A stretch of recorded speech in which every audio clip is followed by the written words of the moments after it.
that a net funicello? That's my dream, anyhow. Thank you for coming. Wow, look at this. Real people, actually. Thank you. My name is Will Durst, and I have a book. This is unusual for me. I'm usually a stand-up comic, but that I'm too old for comedy clubs now, so now I'm writing. So this is what I'm doing. I don't know about you, but I'm overwhelmed to be here at the Powell's City of Books. I mean, this place, there's too many books. Is there such a thing? There are too many. I mean, you get overwhelmed. It's like looking at an optical illusion.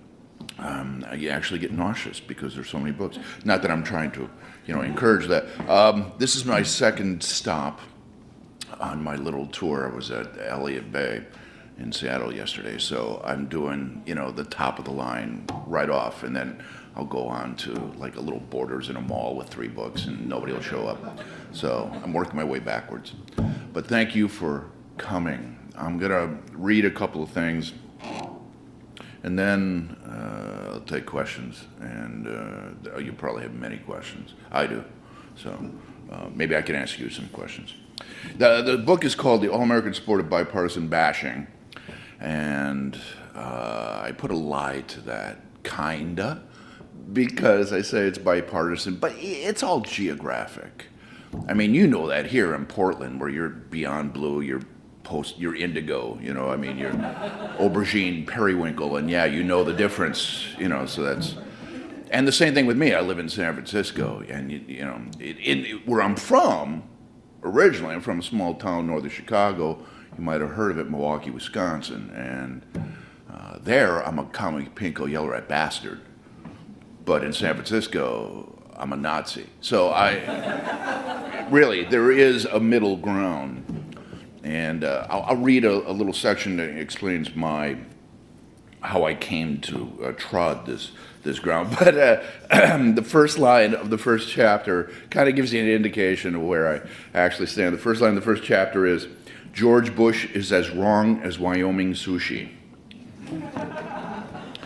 And he seems determined to continue to be wrong, in a tank with no brakes, headed down a hill towards a Boy Scout camp at the break of dawn sort of way. He was wrong about Saddam's weapons of mass destruction. He was wrong about Iraq's ties to al-Qaeda. He was wrong when he told the UN that a mobile weather van was a chemical lab on wheels.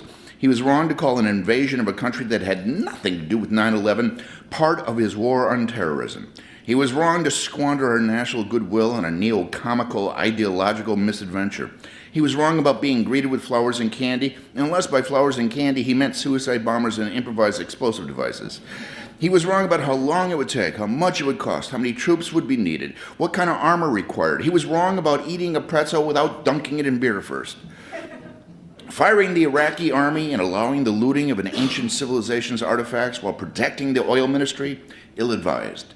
Mission accomplished, misguided. Bring it on, wrongo, exponential factor 13. When Omar Bradley talked about fighting the wrong war at the wrong place at the wrong time and with the wrong enemy, he was predicting Bush. Expecting a democracy to spring up from soil drenched with the blood of ancient sectarian hatreds, a critical goof. The insurgency is in its last throes, extremely erroneous. The rest of the world supporting us, inaccurate. Creating more terrorists than he's killing, iniquitous, which means wicked wrong. Counting on Iraqi Prime Minister al-Maliki to exhibit the will to succeed, delusional. They hate us for our freedoms? Nope, sorry, that's counterfactual. They hate us for our guns and our bombs and the fact that we act like God hid our oil under their sand. Declaring anybody who disagrees with him is comforting the enemy, not right. He was mistaken about Iraq's falling into sectarian strife, then denying it's a civil war. And when he says we are actually winning, oh, buddy, that is so, what do you call it, imprecise. So far, the only thing he's gotten right is being born a Bush and not hunting with Cheney. Then it goes on. No, really, there's so many places where that's going to be appropriate. I don't want to wear you out. Great coffee in a bookstore. I love this place. This one, because I live in San Francisco and I live in, it's a little to the left of Fidel there. So sometimes I'm just a third-generation factory rat from Milwaukee, Wisconsin. So sometimes, they can drive you nuts. I mean, sometimes you just want a cheeseburger. You don't need it covered in a mango chutney aioli. You know what I mean? And this is an example of what happened in San Francisco. It's called spanking the diaper. I don't know if you've heard about this, but it's exactly the kind of news that compels perfectly sane people to throw their arms up in the air, bang their foreheads against brick walls, and devote the rest of their lives to eating raw cookie dough out of plastic tubs in the basement while watching Jessica Fletcher overturn police incompetence in Cabot Cove on the Biography Channel. And what the hell is Murder, She Wrote doing on the Biography Channel in the first place? But that is best left for another day. Today's harangue concerns Democratic California Assemblywoman Sally Lieber and her plan to introduce a bill to the legislature, hello bill, hello legislature, that will make parental spanking a crime if the child is 3 years old or younger, labeling it misdemeanor child abuse. That's right, spank your kid, go to jail is about to become law. Neglect to stroke a pony, pay a fine is on the docket for next year. And the polyester banky ban, still stuck in conference. Now, don't get me wrong. I understand Lieber's motivation. As a card-carrying member of the nanny party, she's unable to control her insatiable urge to protect us from ourselves. And she's seriously against child abuse. But then again, aren't we all? And that's a good thing. But come on, do we really need a law here? Aren't most slaps to the bottom more of a Pavlovian response training exercise anyway? Throw a tantrum, get a smack, repeat till salivation occurs? Besides, unless it's full, spanking a diaper is like dropping a dime on a pillow. And when it is full, it's an exercise that neither the spanker nor the spankee is likely to forget, or more importantly, anxious to duplicate. Now, I'm curious as to exactly how the Honorable Assemblywoman proposes parents discipline their darling nippers in the event that they toss the toaster into the tropical fish tank. Perhaps a squirt gun to the back of the head, like veterinarians recommend to keep cats off the furniture. Or temporary exile to a kid terrarium upholstered in an array of bubble wrap, or replacing Teletubbies with tapes of last season's The Apprentice. If Donald Trump doesn't constitute cruel and unusual, I don't know what does. Mostly, though, what worries me is misdemeanor rugrat abuse creep. I mean, how soon before the legislature is asked to outlaw stern looks, unseemly scents, and substandard nose nuzzling, all potentially very traumatizing to our miniature progeny. Doesn't the simple act of an adult walking past a crawling moppet constitute sheer intimidation through sizeism? Walking past a toddler, get down on all fours, mister, and put that beer in a sippy cup. A pacifier for all my friends. Not to mention that the booming adult voice has to be a terrifying thing, so infractions of the decibel meter will be financially penalized via a complex geometric formula involving frequency and frequency. Once you cross the cherub protection threshold, a gibberish translator to protect the little angel's fragile sense of self-esteem, easily compromised by formalized language, seems to be a logical leap, and picking up a wee barn and thrusting them towards the ceiling with arms extended or riding them on one's shoulders, flagrant reinforcement of an overwhelming sense of powerlessness. All I'm saying here is it's a slippery slope, Sally Lieber, one that involves hunching way over and whispering and squirt guns and rampant sheep shearing and grown men sucking on nipples, and who wants that? See, I knew that we wouldn't get it.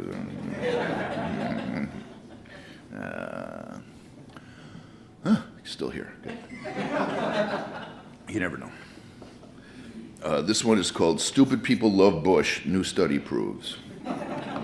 I think more in line with what you were coming. According to the prestigious Southern California think tank, the Gluten Group, stupid people prefer George W. Bush over Senator John Kerry by a 4-1 margin. As chief resident, Dr. Lewis Friend characterized the results of the research. The less intelligent you are, the more you like Bush.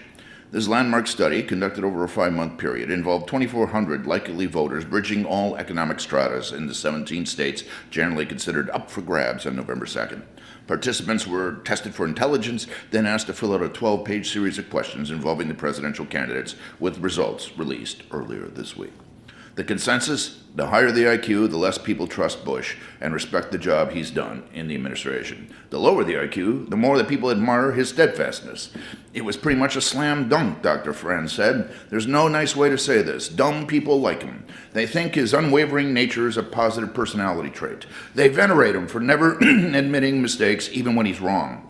On the other hand, smart people think he's a lying bully. I mean, come on. You have a deserter accusing a decorated veteran of treason. Who's going to buy that besides stupid people? Preliminary results. IQ above 140, Kerry 80%, Bush 20%. 120 to 140, Kerry 65%, Bush 35%. 100 to 120, Kerry 54, Bush 46. 80 to 100, Bush 54, Kerry 46. 60 to 80, Bush 60%, Kerry 15%, Dale Earnhardt Jr. 25%. And then it goes on. In a related study, smart people prefer baseball because the pace is such there's time to read.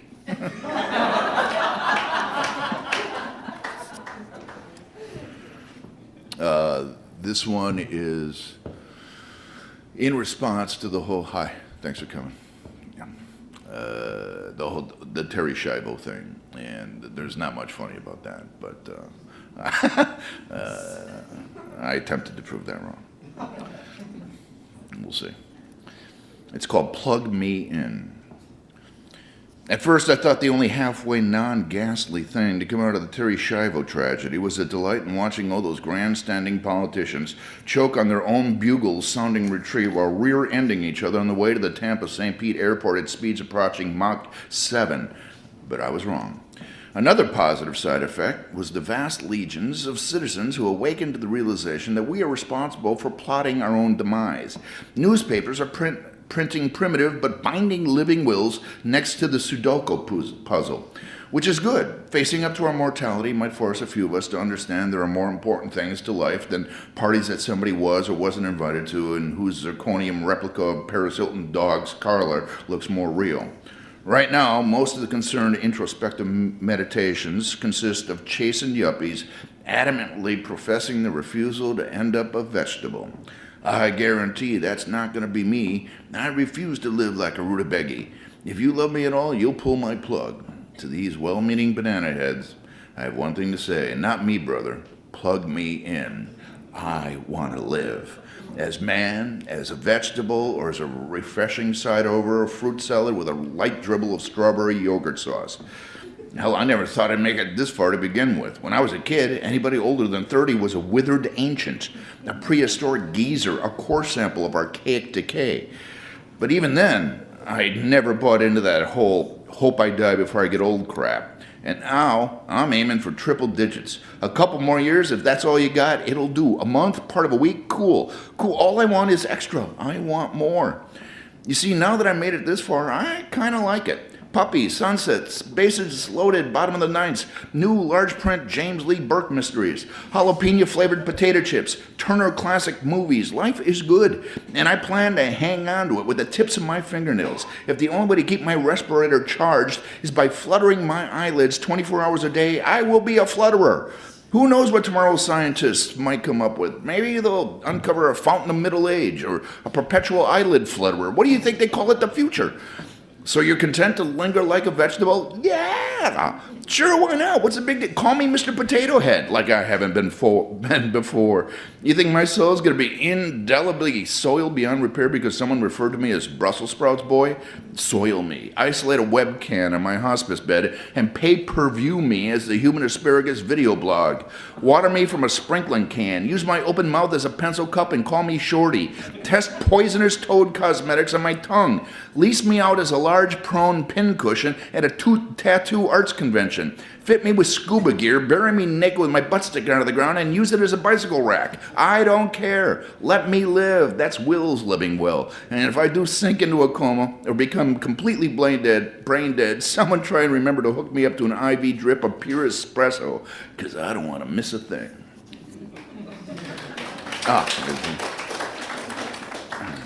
And that's actually true. Yeah. There's a couple of lies in here, but I can't remember what they are anymore. But only two, I promise. This one, because you remember, mean, we invaded March 18th, 2003, and then for a couple years, Bush was complaining that everything was going fine in Iraq, except the press was never showing any of the good stuff happening. So I wrote this. It's called Iraqi Good Stuff. On the third anniversary of his misadventure in Iraq, President George Bush strove to sell his invasion and occupancy policy by holding a press conference and announced that getting U.S. troops out of Iraq is not his problem. Instead, it's going to be the problem of future U.S. presidents and Iraqi governments. In other words, there is no light at the end of this tunnel, just a secular guerrilla holding a flashlight, and we're backing out as fast as our little cowboy boots can carry us. Civil war, the gift that keeps on giving. To say he was a bit testy is like saying freshly laid asphalt is not as nutritious as it looks. He even snapped at Helen Thomas. For crumb's sake, who snaps at Helen Thomas? It's like biting the head off a Smurf.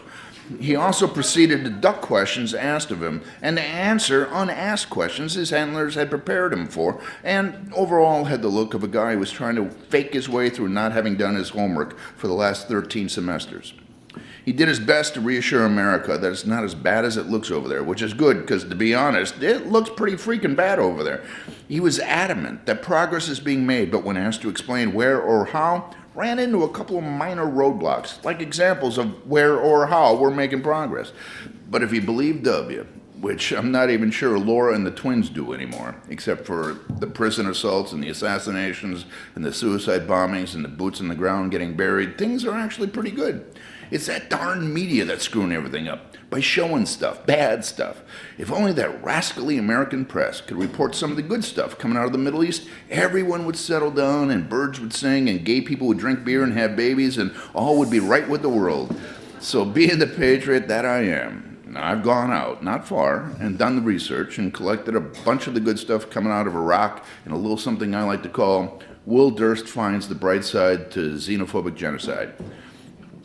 Baghdad University fraternity hazings way down.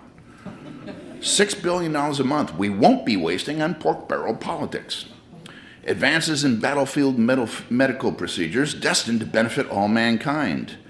Due to the renewed dedication to killing each other, Sunnis and Shiites seem much less interested in targeting Americans these days. VFW membership rolls are headed for a bull market. Grisly footage of dead in Iraq diverting attention from that whole ugly Jack Abramoff thing. Marked increase in downtown Baghdad available parking. Every single car bomb explosion means another opportunity for Detroit fleet sales. Senseless secular violence has obviously intensified the truce in Northern Ireland. There's a Burning Man festival every day of the week. When you're thinking organ donor heaven, we're talking Iraq. Hey, it could be worse. There could be leeches. And the final piece of good news coming out of Iraq, where tomorrow's stars of the cadaver dog world get first-class training today. Wow. Yeah, that was a little healthy, wasn't it? Sorry about that. Where are we? All right. This one is called Shut Up. Shut up, please shut up. No, really, shut up, shut up, shut up. I know you think I'm kidding here, but I'm not. Pretty please, shut the hell up. Honest to God, it's not funny anymore. Would you too kindly have the simple, common human decency to close your pie holes and be quiet for half a minute? Is that too much to ask? The hell is wrong with you people anyway? The horse is dead. He's starting to smell. Put the bats down. Yes, I'm talking about the two remaining Democratic candidates who just participated in their 20th debate, but it seems more like their 8,000th. And if you made it through the latest wearisome exercise in drudgery appropriately held in Cleveland, you know what I'm talking about. But if you didn't, you should immediately fall to your knees and thank your lucky stars, along with every big rig accident or burnt pot roast or sorting of your sock drawer that kept you from sinking into a hole of depression deeper than a vertical zinc mine once you came to the realization that you will never, ever, ever have that 90 minutes of your life back. 90 minutes, 5,400 seconds, 3/48 of a day, time enough to cook a 4-pound chicken and eat it, to listen to Green Day's American Idiot twice, read an entire Robert Parker book, round trip from San Francisco to San Jose in the fast lane of I-280, 1.5 episodes of The Wire, 3 consecutive pizza deliveries from Domino's, 22 and a half 4-minute miles, 551 hot dogs at the rate that Joey Chestnut set the world record July 4th on Coney Island. Oh my living God, it was riveting, like listening to golf on the radio in Mandarin.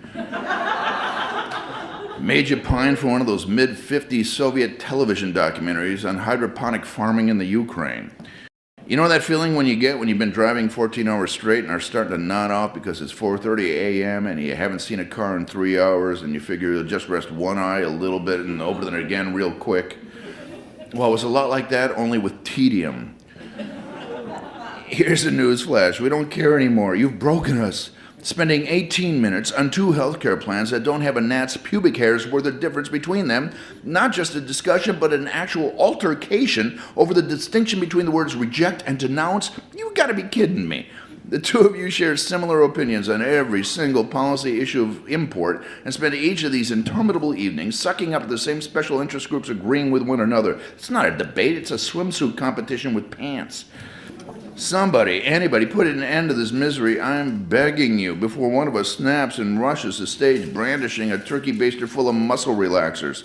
Save us, please, Texas, Pennsylvania. If they have the tiniest scintilla of humanity hidden in the marrow of your bones, you will stop this now. No more debates until after Labor Day. And then I'll furnish the bats and the horse. So that's, these are selections. And there's many more. It's really thick. See, it's got a lot of words per page. It's almost 300 pages. What is it? Oh, it's over 300 pages. And that's about it. Any more reading or questions? Anybody? Questions? No questions. One question. How much coffee do you drink in a day? You know, I really cut down. See, my problem is I drink black coffee, you know, but now I'm down to half calf, and yeah, I know. Oh, well, I was going to suggest you move here, but if you're on half calf, well. But I drink black coffee. I hate going into these places, and you're always stuck 13th in line behind the people ordering their 12 ingredient signature drinks, you know.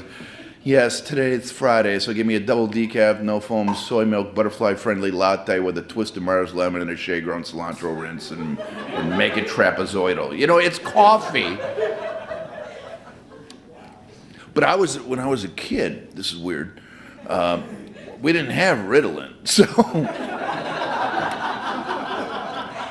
so I was, and they fed me coffee when I was like, this was like a therapy that they did, you know, when you were like 8 or 9, so they fed you coffee so that, you know, and then, I guess that was the idea. So I've been drinking it for a while. Sorry, I've told you way too much, once again. Anybody else? Ma'am.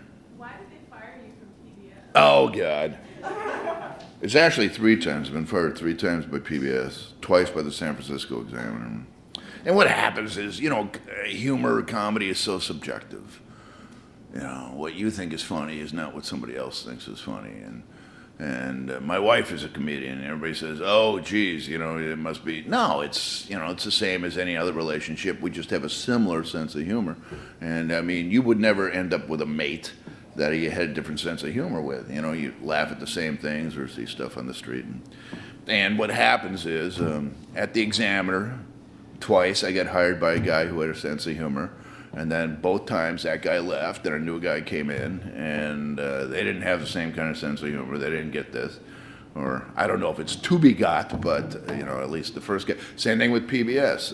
The people who hired me enjoyed it, and then the next guy didn't. You know, and I'm kind of like a brown shoe and he was an Italian loafer, you know, so there was definitely some sort of mismatching going on. And yeah, five Emmy nominations and 7 comedian stand-up comedy of the year, and I never won anything. I'm kind of like the Susan Lucci of comedies. But I don't shave my legs. Anybody else? Sir? Well, I was wondering if you could talk a little bit about your history as a stand-up comic, and what seemed to me, at least, having followed your career since, I don't know, 19... Don't. Don't. Yeah. There's no need for that. You were my mom's favorite comic when she was little. Yeah, I've heard that one. It seems that you've become more political in your work, and that's become more of a center of your work. Well, yeah, that's true. I started out 1974. I was right out of high school, going into college, and trying to figure out. I was a theater major in college.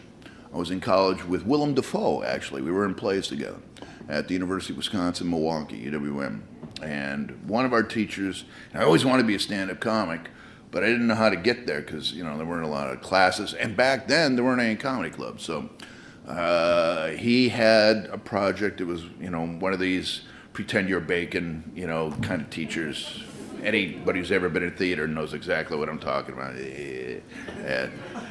But he was a great guy, so he let us do our own project, and my project was stand-up. So I decided, so I spent all night, and I was writing humor columns at the time. So I was kind of theater journalism kind of a guy. And thank God I didn't go into journalism. Man, what a mistake that would have been. No, I'm serious. But I wrote an act, took all the funny parts and wrote a maybe 10-minute act. And then I went to class and I bought a case of long neck beers. This is like 2 in the afternoon. Case of long neck beers, and stole some of those aluminum, twisty ashtrays from the student union and brought them into the classroom and closed the shades. Turned it into a comedy club, and people were drinking and smoking. So they were just having fun because it was so odd. And then I did my little stand, and then I had a routine, and I actually made money on the gig because I sold the beers for 50 cents a piece. First gig I ever had, I made money, but. That was 74, and every comic in the world at that time was doing political stuff, some political stuff, because we were forged in the crucible of the Vietnam War, and in high school, social studies, English, everybody referenced the war. You couldn't get away from it. It's a little different now because of 5 little words, DRAFT. It's that simple. That's the only difference between then and now. But everybody was susceptible. So I remember my first joke, political joke. It was right after Nixon had resigned and then gone into the hospital. He went in the hospital. He resigned in August. He went in the hospital in November. And it was kind of seen as a ploy for sympathy because, he was out of office. And my joke was, when the going gets tough, the tough get phlebitis. And then I just kept doing political stuff, but I had to learn the language of stand-up. You have to figure out how to tell a joke before you can tell a joke with your viewpoint behind it. And I'm still working on that. But then I moved to San Francisco in 1979, and then I did a play for a year, and then I came back in '81. And San Francisco was like heaven for comics because it was just burgeoning, and you could get away with a lot of political stuff there, and there was a lot of stuff happening. That was Reagan, so Reagan, man, up until Bush, but this guy, George W., he has been so good for political comedy. Honest to God, I am in a state of pre-mourning right now, just knowing that we're losing. No matter what you thought of him for political comedy, he was like if Reagan and Quayle had a kid. I'm just one little cog in his No Comic Left Behind program. So that's why I'm getting out of the business and becoming an author, because January 21st, 2009, my career is over.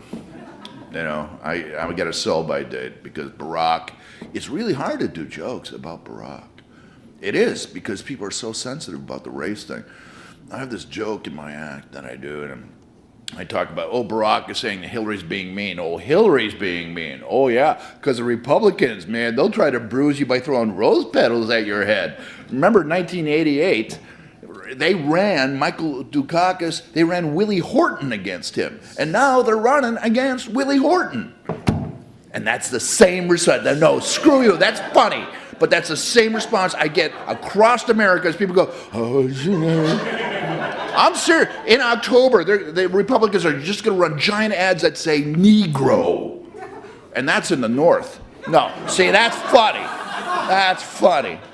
But people are, it's going to take like 6 months before we're able to talk about race and make it funny. And I don't have that kind of time. I got a mortgage. No, but it was the same way in '92, because after 12 years of Reagan and Bush, 3 continuous terms, and then Clinton came in, churning my act was like churning the Titanic. It took like 8 months before I could ditch all the Reagan and Bush stuff and concentrate on Clinton. And then, of course, in '98, Monica Lewinsky happened, and everything was below the belt. And it's true, and every two-bit hack in America took his dick jokes and made them presidential dick jokes and was a political comic, Sorry, was that too much for a book reading? I don't know where the limits are. This is the line, this is Durst. So that's, but San Francisco, like Portland, like Seattle, because my stuff isn't that restrictive. It's comedy for people who read or know someone who does. So, any other questions? Sir? Well, since the Diebold machines have already been programmed, doesn't it seem like McCain is going to win and therefore you will have an extension on your career? I don't know if they can program past a landslide. And right now, the Republican brand is in the dumper. I mean, you saw in Mississippi, what was it on Tuesday? A Democrat won a special election against a Republican that had held that seat for 34 years, and the guy was the guy who was in that seat, because Trent Lott retired, so he filled Trent Lott's seat, so they had to have, and they ran Barack and Nancy Pelosi against this guy, and this guy, the Democrat who won, his name is Childers, I think, and he's not really a Democrat, but in Mississippi he is. But no, because he's pro-gun and anti-abortion. He's kind of like, you've heard of Reagan Democrats. Well, this guy's like a Cheney Democrat. Okay, so he's not really a Democrat, but it still matters. I mean, the Republican brand. But I just think that Republicans will do whatever it takes. And I really believe that, and they really believe that too. They're not bad people. Nobody thinks they're the bad guy. Nobody wakes up in the morning and goes, "Oh, geez, I wonder how deep of a reeking heap of steaming feces I could lay today." I mean, everybody thinks that they're doing, and they just have different priorities and focuses, and conservatives are always willing to compromise. Liberals are never willing to compromise because you can't compromise the truth. And Ralph Nader. And I know you love your Ralph Nader, but I do not love your Ralph Nader. Yes, I hold him responsible, and don't give me that, America can't get better till it gets worse. Ralph, ding, ding, ding, ding, ding, it's worse. I don't want worser. This is as worstest as I want. And I understand, but Clinton said, and Clinton rephrased this, it was a famous saying, the enemy of the good is the perfect. And that always, liberals always get caught up in minutia. Always minutia. You try to build a ramp for the handicap. Oh, now don't call them handicap. Well, all right. For the physically challenged. They're not physically. What are they? They're differently abled. The handicap. Don't care what you call them. Crip, gimp, or stumpy. Just build them a ramp. And conservatives can always reach some sort of commonality. Well, I think your facts are specious. Your arguments that are lying, and your entire philosophy is repugnant. There's more money in it for it. Congratulations, you have swayed me with your reasoned argument. So, is that a little long answer? But yeah, they can't. And I understand you're with the Diebold machines, and I'm not happy either. But you got to admit, Florida was just old Jews voted for a Nazi. I mean, come on, they were confused. Okay, even Pat Buchanan said, "These are not my people." Ain't life odd? Anybody else? Sorry. Too much for a little thing like this, isn't it? Shh, quiet, it's a bookstore. It's like a golf clap. You know? Sir. Yeah, do you find there's a lot of comic potential with Arnold Schwarzenegger, or have you sort of gone away? You know, here it says raging moderate, and I know that's an oxymoron. You know, it's like military intelligence or Democratic Leadership Council or Republican Ethics Committee. I understand that, but there is something to be said about the middle, because you think 20% of America is deep, deep liberal, 20% is deep, deep, and there's 60% in the middle. And you never hear of them. You never hear the people, and they outnumber the fringes 3-2, and yet you watch CNN or Fox News, and it's always from the left, Fox, from the right, from the writer, okay, but still, I mean, you never hear of the people in the middle. And I kind of like Arnie, and I didn't expect that I would. I like him because he has managed to tick off both Republicans and Democrats, and he can't run for governor. I mean, president. He can't run for president, and that makes me like him even more. I'm serious, because he's not looking beyond. Gray Davis, who was our former governor, did not pardon one person in California because he was so afraid of having a Willie Horton come back and bite him in the butt on his aspirations to the president. Not one person. Didn't matter how convincing, how many parole boards, how many people said, oh, this guy might be innocent. Didn't matter. He wouldn't not pardon one, and that just, just because of his political ambitions. And Arnie doesn't care. Arnie's, you come up with the evidence, and although I wish he just keeps using lines from his movies, and it's so, I swear to govern, hasta la vista, voters' rights. How many times has he said, I'll be back? That was cute the first 8,000 times. During the special election, he actually said, you can't handle the truth. Arnie, that's not even your movie, man. That's Jack Nicholson, What's next? I don't know nothing about birthing no babies. You had me at hello. Yeah, so but now, ha ha ha ha ha, he is caught in the same trap that Gray Davis was. Gray Davis, the guy because he wasn't the guy, Arnie didn't call for the recall. Arnie just jumped in with this other guy, Darrell Issa, who was a car alarm magnate. He's the guy who financed the recall. Then he expected that the Republicans would annoy him, and Arnie just, pow, But Gray Davis got into the same kind of trouble that Arnie's getting in now, because of the dot-com boom, and then the bust, and then the lower revenues coming into the state. And of course, politicians, they always base their next budget on, not just the money that you have coming in last year, but also projected growth. Nobody ever thinks of what goes up may come down. So Arnie's getting caught in the same thing, lowered revenues. But he's so smart, because he kept saying, oh, there's a $200 billion, it's huge. And then it turned out to be less than what he said it was. And he said, look I've already fixed it, So he's smart. Yes. I don't know what the marriage of Maria Shriver is about, though. I think it's phase 1 in a genetic experiment to breed a bulletproof candidate. I do.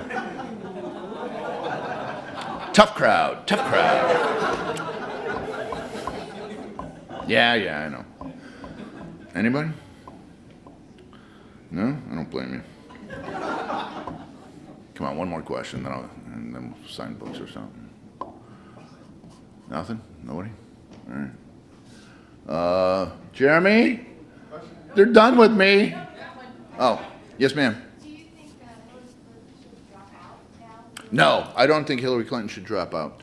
For one thing, something could happen, like cataclysmic, like Puerto Rico becomes a state, something could happen. But also, she's going to knock his block off in Kentucky.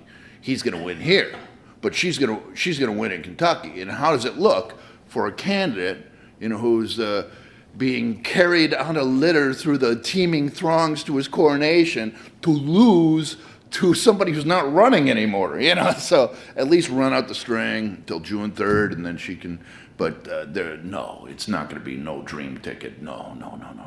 I'm sorry. If you think for even a minute that America is going to vote for a woman and a black man at the same time, then that's where your dreaming comes in, right there. Yeah, you're living in Ambien City. Yeah, I mean, the only reason he might pick her is for assassination insurance. Yeah. But even then, he'd have to hire a food tester. Wow, wow, wow. Settle down, people. Yes, ma'am. Actually, you brought that up. It's kind of about talking to friends, and even my husband has a coworker who is a black woman that doesn't think, she honestly is very candid, but she doesn't think Barack Obama, he might get elected, but he won't make it to the presidency. Jeremy was watching the young gentleman who introduced me with that sterling introduction where he said that he was honored to have me here.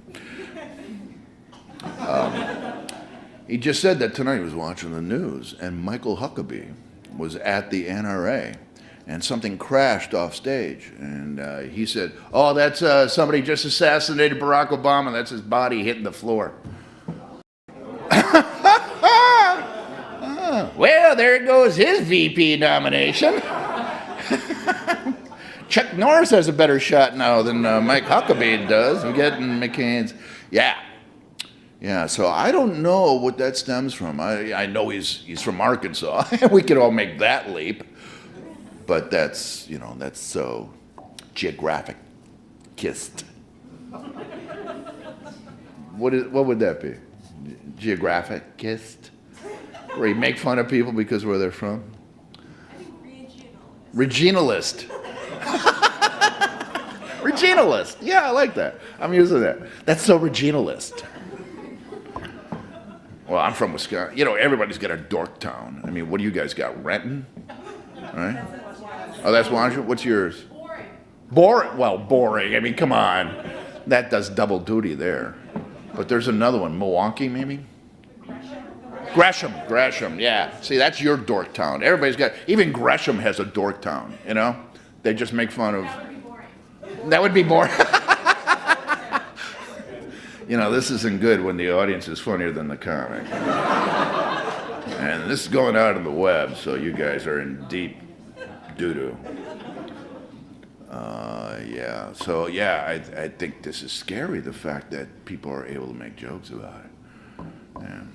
And I lived through that time, 63, 68, 68. And then there were other guys like Malcolm X and Lenny Bruce. And, no, that was drugs, yeah. But, I mean, in that 5-year period, so many people died. We just got so used to it. And then it hasn't happened for a while, so. Yeah, not that I'm a conspiracist. I may be a regionalist, but I'm not a conspiracist. Anybody? Sir. Who did you learn from? And I'm a sucker. Who did you learn today? I'm Pollyanna. Anybody who has the cojones to get up on stage and attempt to make people laugh out loud on purpose against their will, I think is that's admirable. It's hard to do. And, of course, I started out with, the Grand Masters, Lenny Bruce and Mort Saul and Dick Gregory and Richard Pryor and Steve Martin and Carlin. and today, there are just so many good people. And the kids, I don't even know the kids. And they're incredibly good kids coming up. So, but Lewis Black is very funny, good friend. A bunch of other people. Sorry. Too many didn't mention. You again. I guess, sorry about that. Is there a distinction between writing comedy as opposed to, you mentioned at the very beginning was that? Two different voices. I mean, sometimes I will come up with a line and build a column around it. Sometimes I'll write a line in the column and be able to use it on stage. But so many things that I do. I wrote something in here that became a stage performance piece, and I call it my drum solo. And I am so sick and tired of these lying, thieving, holier-than-thou, right-wing, cruel, crude, rude, coarse, crass, cocky, corrupt, criminal, crooked, dishonest, dissolute, degenerate, debauched, delusional, jingoistic, homophobic, xenophobic, xylophonic, racist, sexist, ageist, fascist, cautious, arrogant, ignorant, inept, inbred, insipid, illicit, insolent, impotent, incompetent, incontinent, insufferable, pompous, gutless, spineless, shameless, noxious, poisonous, avaricious, malicious, merciless, graceless, tactless, brutal, brutish, spiteful, vengeful, persistent vegetative state grandstanding, nuclear option threatening, irony deprived, depraved, erectile dysfunctional, preemptory invading of a country that had absolutely nothing to do with 9/11, 35-day vacation taking, greedy exponential factor 15,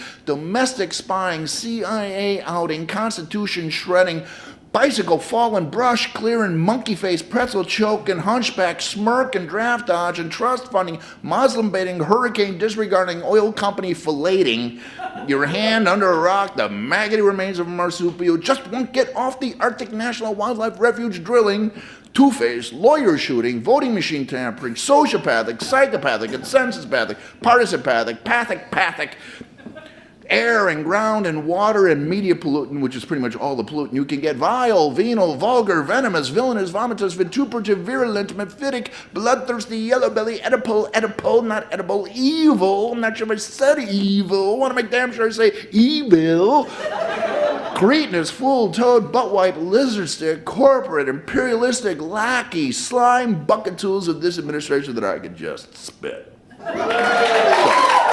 Oh, there you are. Okay. Now I found your core. So when I wrote it, it was longer.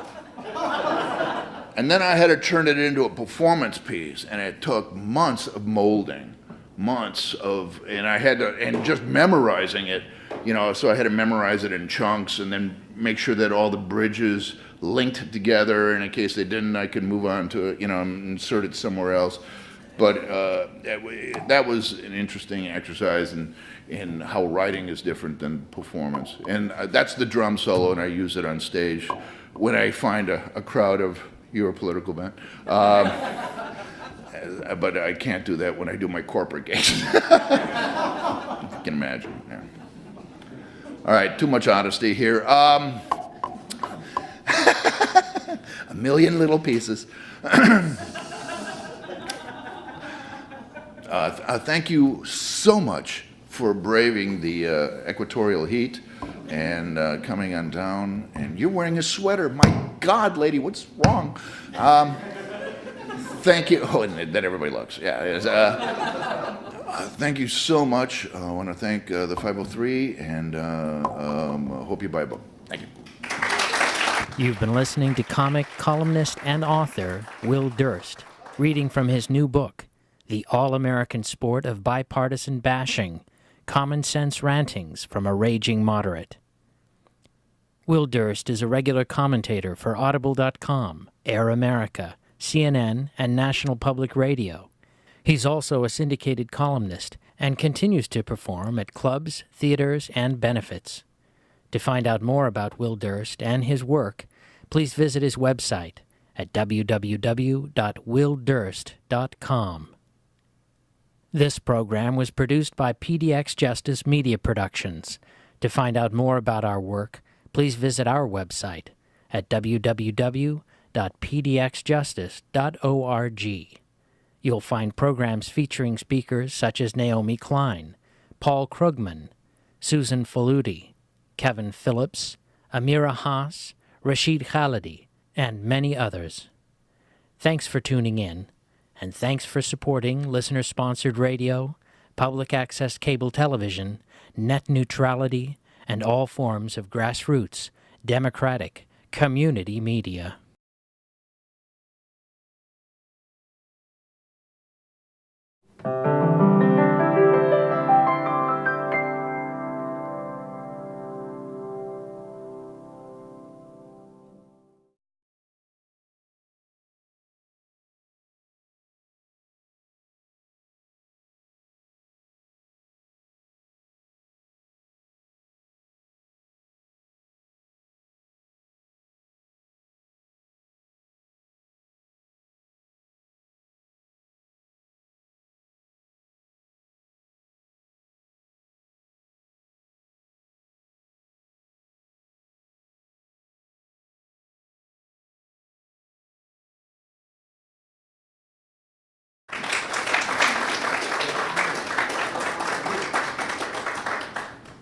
in that Funicello? That's my dream, anyhow. Thank you for coming. Wow, look at this. Real people, actually. Thank you. My name is Will Durst, and I have a book. This is unusual for me. I'm usually a stand-up comic, but that I'm too old for comedy clubs now, so now I'm writing. So this is what I'm doing. I don't know about you, but I'm overwhelmed to be here at the Powell's City of Books. I mean, this place, there's too many books. Is there such a thing? There are too many. I mean, you get overwhelmed. It's like looking at an optical illusion. You actually get nauseous because there's so many books. Not that I'm trying to, encourage that. This is my second stop on my little tour. I was at Elliott Bay in Seattle yesterday, so I'm doing, the top of the line right off, and then I'll go on to like a little Borders in a mall with 3 books, and nobody will show up. So I'm working my way backwards.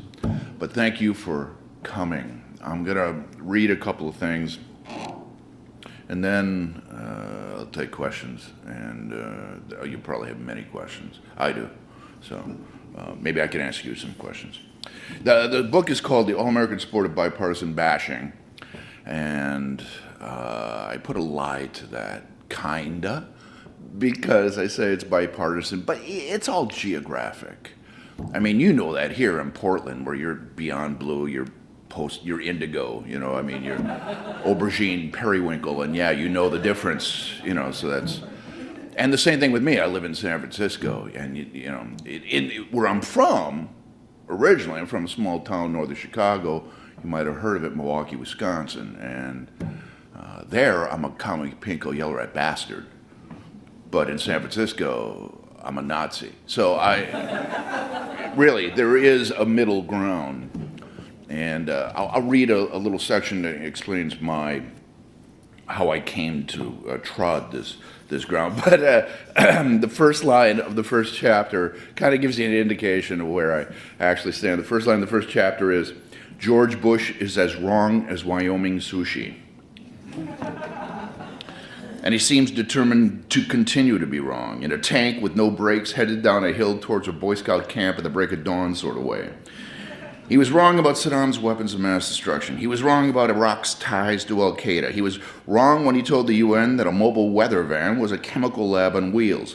He was wrong to call an invasion of a country that had nothing to do with 9/11 part of his war on terrorism. He was wrong to squander our national goodwill on a neo-comical ideological misadventure.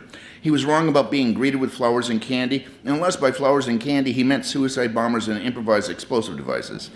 He was wrong about how long it would take, how much it would cost, how many troops would be needed, what kind of armor required. He was wrong about eating a pretzel without dunking it in beer first. Firing the Iraqi army and allowing the looting of an ancient civilization's artifacts while protecting the oil ministry, ill-advised. Mission accomplished, misguided. Bring it on, wrongo, exponential factor 13. When Omar Bradley talked about fighting the wrong war at the wrong place at the wrong time and with the wrong enemy, he was predicting Bush. Expecting a democracy to spring up from soil drenched with the blood of ancients. I just want a cheeseburger. You don't need it covered in a mango chutney aioli. You know what I mean? And this is an example of what happened in San Francisco. It's called spanking the diaper. I don't know if you've heard about this, but it's exactly the kind of news that compels perfectly sane people to throw their arms up in the air, bang their foreheads against brick walls, and devote the rest of their lives to eating raw cookie dough out of plastic tubs in the basement while watching Jessica Fletcher overturn police incompetence in Cabot Cove on the Biography Channel. And what the hell is Murder, She Wrote doing on the Biography Channel in the first place? But that is best left for another day. Today's harangue concerns Democratic California Assemblywoman Sally Lieber and her plan to introduce a bill to the legislature, hello bill, hello legislature, that will make parental spanking a crime if the child is 3 years old or younger, labeling it misdemeanor child abuse. That's right, spank your kid, go to jail is about to become law. Neglect to stroke a pony, pay a fine is on the docket for next year. And the polyester banky ban, still stuck in conference. Now, don't get me wrong. I understand Lieber's motivation. As a card-carrying member of the nanny party, she's unable to control her insatiable urge to protect us from ourselves. And she's seriously against child abuse. But then again, aren't we all? And that's a good thing. But come on, do we really need a law here? Aren't most slaps to the bottom more of a Pavlovian response, trainitarian hatreds, a critical goof? The insurgency is in its last throes, extremely erroneous. The rest of the world supporting us, inaccurate. Creating more terrorists than he's killing, iniquitous, which means wicked wrong. Counting on Iraqi Prime Minister al-Maliki to exhibit the will to succeed, delusional. They hate us for our freedoms? Nope, sorry, that's counterfactual. They hate us for our guns and our bombs and the fact that we act like God hid our oil under their sand. Declaring anybody who disagrees with him is comforting the enemy, not right. He was mistaken about Iraq's falling into sectarian strife, then denying it's a civil war. And when he says we are actually winning, oh, buddy, that is so, what do you call it, imprecise. So far, the only thing he's gotten right is being born a Bush and not hunting with Cheney. Then it goes on. No, really, there's so many places where that's going to be appropriate. I don't want to wear you out. Great coffee in a bookstore. I love this place. This one, because I live in San Francisco and I live in, it's a little to the left of Fidel there. So sometimes I'm just a third generation factory rat from Milwaukee, Wisconsin. So sometimes, they can drive you nuts. I mean, you just, sometimes you